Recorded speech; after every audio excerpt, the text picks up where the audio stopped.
Hello guys, আজকে আমরা গিয়েছিলাম চিলক্সে আমাদের পাছার পানি এক করার জন্য এবং আমাদের পাকস্থলী সহিত যত অঙ্গ প্রত্যঙ্গ আছে সবগুলোকে একটু গরম করা উপলক্ষে আমরা চলে গিয়েছিলাম চিলক্সের নাগা মরিচ সহিত নাগা ড্রামস খেতে। এবং এটা খাওয়ার পর চোখের পানি, কানের পানি, পাছার পানি সব এমনভাবে এক হয়ে আমাদের এক একজনের মির্চি বেড়াও উঠেছিল, বিশেষ করে মিম আপা।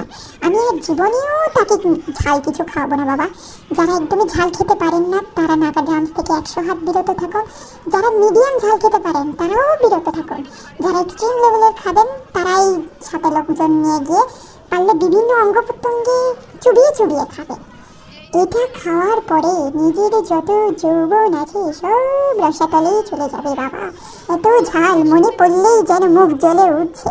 সবাই সাবধানে খাবেন আর মেয়ে মাপাকে বলবেন যাতে সে আর কোনোদিন না খায়। ধন্যবাদ।